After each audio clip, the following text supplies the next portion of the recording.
This is Change Your Mindset Podcast, the podcast that helps change your life by helping change the mindset of the 99% into the 1% mindset. Here's your host, Adrian Gomez. Welcome back, everybody, to another episode of Change Your Mindset Podcast. As always, I'm your host, Adrian Gomez. So on this episode, we're going to be talking about the retirement crisis. I would say it's fair that everyone wants to retire eventually. You know, we all work our lives, and at the end of our lives, we want to retire and enjoy life. That's, how it's set out to be. Unfortunately, nowadays, retirement is fading away little by little. I'm sure, as you can see, wherever you go, when you're shopping or you're getting something, elderly people are still working, or they're going back to work because they cannot afford to stay retired. So obviously there's a lot of reasons behind this. So we'll get into it. Obviously, inflation right now is a big factor for most people because think about it, when you're retired, you don't account for inflation. So people that saved up money when they work, they had a good amount of money. And then when money starts going up and all the prices, food, everything starts going higher and higher, you save the amount of money for the times that were the prices back then. But since prices are going up, you don't have enough money because the prices are going up. And obviously your money's deteriorating because of inflation. So now they don't have enough money. So the main reason behind this, I strongly believe that we are running into this situation because, one, we are not financially educated. We obviously don't control our money. We give our money to other people to invest in, obviously stockbrokers, all these other places. We don't control our money. The second one is that we're employees. And obviously you don't hear that often of business owners, struggling to retire because they have a business and that business is already producing the money after they retire. So we're all aware of what Social Security is. Obviously, you're predicted to, use that money for when you retire. So let me tell you exactly how Social Security works and how you suddenly rely on it to retire with. All right, so this is an article from CNBC. So this is how it goes. For millions of retirees, Social Security provides an essential source of income in retirement. In 2020, around 50 million retired workers collected Social Security benefits, according to the Social Security Administration. However, the recent 2020 Social Security Trustees Report finds that in 2034, retirees will start receiving reduced benefit if Congress doesn't fix funding issues for the Social Security program. In other words, Social Security will exist after 2034, but retirees will only receive 77% of their full benefit starting then. So think about that. All the years that you've been paying Social Security for majority of your life, you might not even receive the full benefit of it after 2034 if Congress doesn't do something about it. So this is how Social Security is funded or financed. All right. So it says, in order to understand why Social Security is facing a long-term financing issue, it's important to know how Social Security works.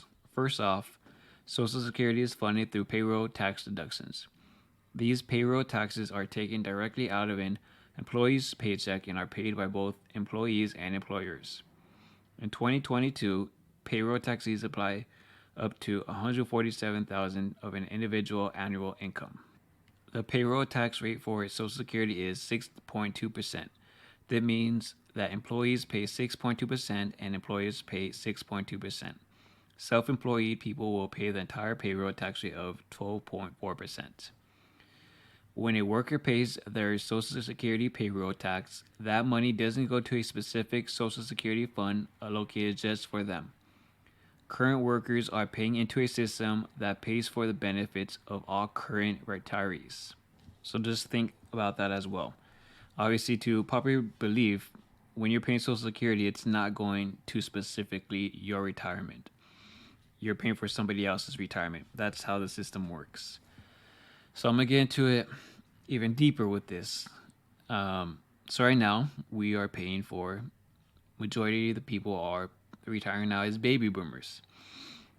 Baby boomers is the largest population that were produced in America during that time frame. And obviously the population has started decreasing compared to how many they had back then.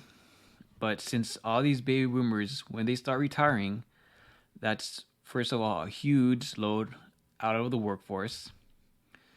And since that they are out of the workforce, we as a generation right now have to pay for all their retirements.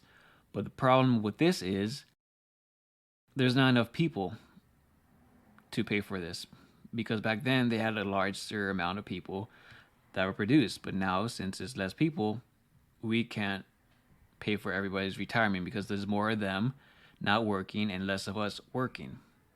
So that's something you need to think about as well. So that is one form that people use to retire with. So the second one is obviously your 401k. Obviously, if you have a job, you contribute to your 401k and you have that money and you save it to retire. So who handles your 401k? Obviously, money managers and the people on Wall Street. So let's say you invest in a mutual fund, which is going to give you 7% increase in investment. But since you're actively have someone managing that account, they're going to charge you a fee. Let's just say that fee is 2%. So in theory, you think 2% isn't that much, but you're not factoring compound interest. So let's say within 50 years you have that. And let's just say, make it simple, in this account you have $100,000, right? So let's reduce that by the fee, which will be 2% over 50 years.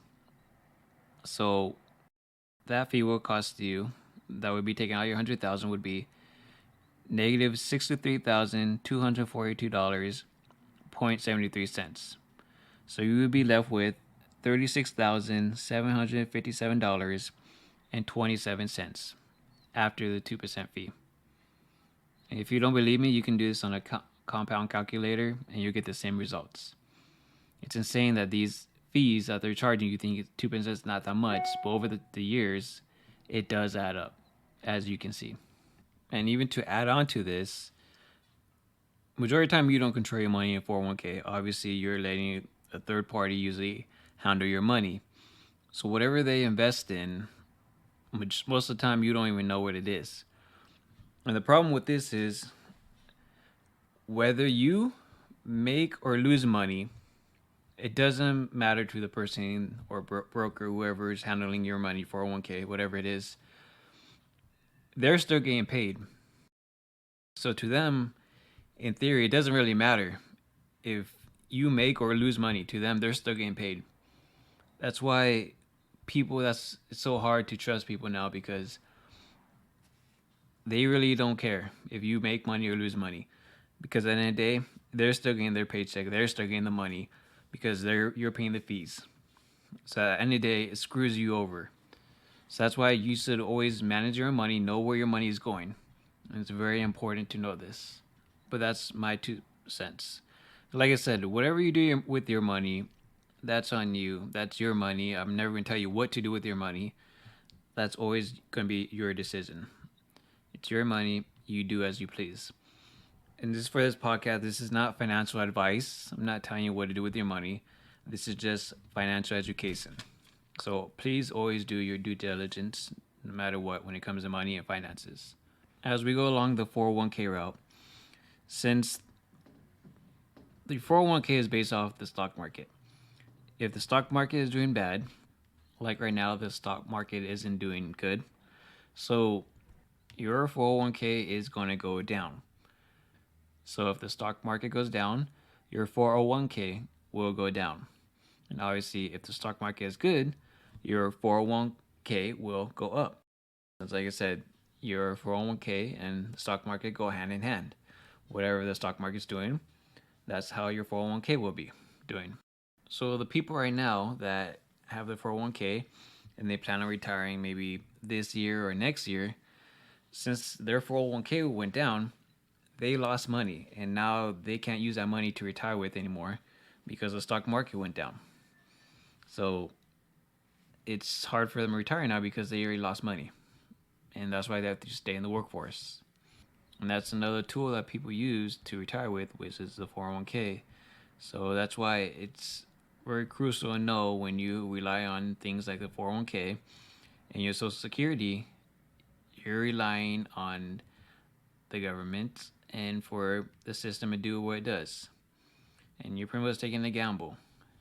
That's why it's very important to financially educate yourself. And like I said, unfortunately, schools don't teach you nothing about money or financially educate you. So it's hard because since you know nothing about money, usually you go to people who you think that know about money, but most of the time they're greedy and they take your money. And whether you make money or lose money, you're supposed to believe them because you don't know much about financial education because you were not taught. In my opinion, it doesn't matter to me because I don't hold your money. I'm not doing anything with your money. So there's no conflict of interest. Like, for example, if I was someone on Wall Street and your 401k is going down, they will probably tell you something like, oh, keep your 401k in the market. It's eventually going to go back up because the reason is they still want to get paid. They still want their fees, all that stuff. Even though your 401k just keeps dropping, dropping, dropping, dropping, and you're just going to keep losing money. But to them, it's a conflict of interest because they're handling your money and they're also getting paid by you.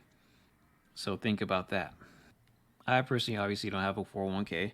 I have a Roth IRA, and I have another real estate investment that I invest every weekend. So every week I put money into these platforms. So once I get paid for my business, every week that money goes straight into those for retirement. But that's not what I'm relying on to retire with. So I'll tell you exactly which ones I use, but like I said, by all means, do your own research. Just because I use them doesn't mean you should use them or it might not work for you. Please always do your reviews, your due diligence, no matter what. And so for both of these, I am an affiliate for both of them. So if you do decide to sign up with the links I provide in the description below, I will get a small portion commission off of that. Just a disclaimer. So the first one is M1 Finance. That's where my Roth IRA is. I mean, if you don't know what Roth IRA, please obviously do your own due diligence and research it. But Roth IRA is, you don't get any taxes taken out because the money you're already putting into it yourself has already been taxed. So once you reach that certain point, when you retire, you get collect all the money tax free because the money you put in already has already been taxed. Compared to a 401k, obviously you can take out the money. When you retire, you will get taxed.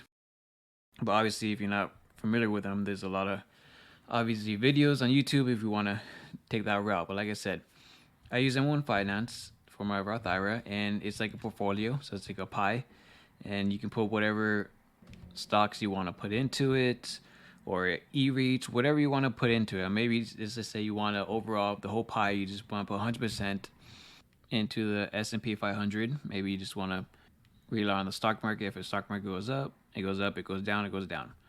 But overall, the concept is it's a pie. You can put whatever percentage of whatever I said. You want to put stocks in there, whatever you want to put into it. You control what you put into it. So it's totally up to you. But like I said, please do your own due diligence, do your own research. M1 Finance works great for me, but it might not work great for you. So please do your own research. The second one I use is Fundrise. So it's a real estate, private real estate investment where you put money into it. Like I said, I'll leave the description for the affiliate link below. Like I said, I get a small commission if you decide to use it. But like I said, please always do your due diligence and research it. But like I said, you put money into it. It's like being a real estate owner, but instead actually managing real estate yourself. You are putting your money into a crowd fund of real estate. So they manage your money and they put it into actual physical real estate. And with the money that other people put in, they use all that money to buy property, invest in real estate, whatever it is. And obviously you get kickback, whether it's appreciation or you get like dividends back, whichever one it is, and you still get that money back. So it's basically like you own real estate, but you have to go through all the problems actually owning physical real estate. They manage all that real estate for you, and obviously you get appreciation. Same thing like real estate, you get appreciation, money if it's rented out, dividends, etc. But like I said, please do your own research. Do look into the YouTube videos. Maybe it's right for you, maybe it's not right for you. But like I said, please do your own due diligence, no matter what. But like I said, for both of these, like I said, since it's supposed to be like a retirement pillow for me, I'm not relying on these for retirement. But what I'm doing with these is when I get dividends, like say for my M1 Finance, I invest in dividend stocks. I reinvest it into my pie. So it basically keeps making me more and more money.